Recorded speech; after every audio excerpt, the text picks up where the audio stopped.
Welcome to the Writer's Room. We're back. So is everybody excited about tomorrow's free teleclass in which I'm going to talk about the first 10 to 15 pages and why they're so critical, and a little bit about, in my role as Director of Development for Simon Says Entertainment, what we look for in a script, in plays and web series and treatments and screenplays. We look for a great story, and a great story that hasn't been told, and a great story where the execution of the story is superior, meaning good writing. And I've gotten some amazing feedback from folks about these classes and these videos, and amazing questions about, well, I can't get started. How should I get started? How do I stay on the page? Well, besides having a great script, what does a writer need? Okay. All a writer needs is a great story that's well executed in narrative. Plain old, plain old. And I hear all the time, well, I've never written anything, and I keep starting and I keep stopping, and I don't know how to stay on the page, and I don't know how to write without editing myself, and then I never finish anything. Okay. Swimming is like writing. My dad, I grew up in Miami. It's an island, right? The rest of my family's from the Caribbean, from Cuba and from the Bahamas. We all grew up on islands. Everybody's got to learn how to swim. I never heard of people not knowing how to swim living on an island. That's crazy. At least that was my parents' perspective.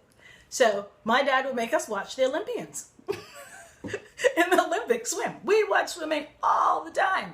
And then he took us to the pool and threw us in. We were little toddlers. Guess what? We started swimming. At least dog paddling. Form wasn't great, but we have a general idea because we had been watching swimmers. And not just any old swimmer. Not just our Uncle Jojo swimming, across the pond. Like Olympic swimmers. And my dad going, see, look at his form. And now he's bringing the arms forward and pulling himself through the water. Okay, you can't swim if you've never seen anybody swim. I hear people telling me all the time, I've never written anything. I want to write something, but I don't know how to start. Well, do you read? Do you read books by good writers? Do you read scripts written by people that you want to write like? That's your first place.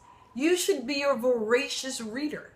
You're saying you want to write something, and you want people to take 4 or 5 hours out of their life to read it. Guess what? You better know what you're doing. You got to know what good-looking writing looks like so that you can move towards it. But if you're not filling your brain with it, if you're not spending some time every day reading good writing, how do you expect to become a good writer? Now, after my dad threw us in the water and said, okay, doggy paddle. And little kids, that's what you do in the womb. We did it automatically. We still had to learn form. So then he took us to the YMCA for summer camp, and we took lessons with the big kids on the form of it.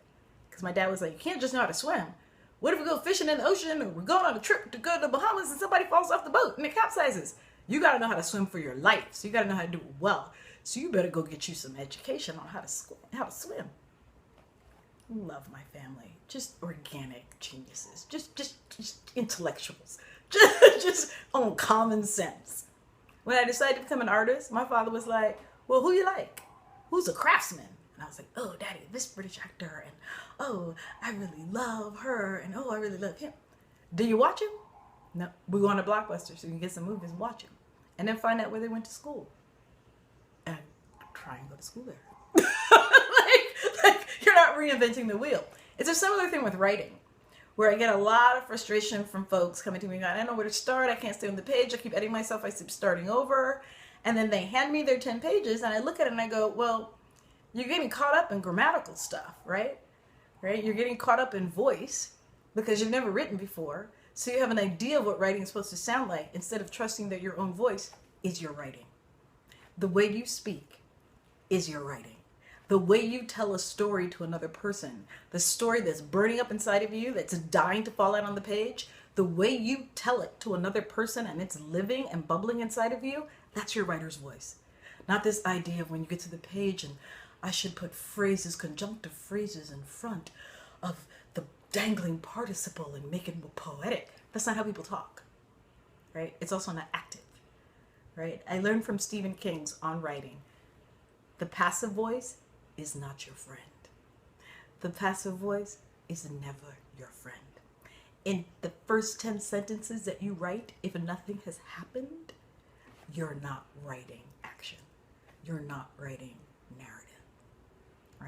what has happened, right? And the only way to get a full sense of when you're doing expositional writing and then when you're doing writing that is in your authentic voice, it's active.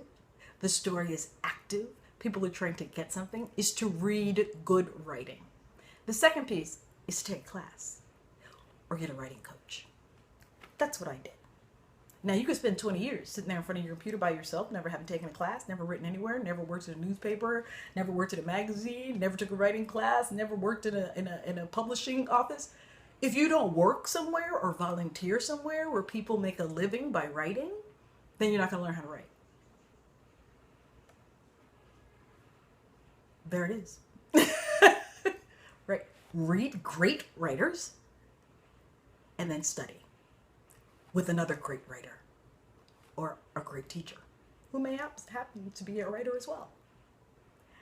If you've got a choice of classes to take, you're an undergrad, take classes where you're going to be exposed to great writing. Are you an adult? Take a class where you're going to spend the summer being exposed to great writing. I was an English major at Vassar College. Now, that didn't teach me how to write plays or screenplays, but what it did teach me was what great writing looked like. Shakespeare,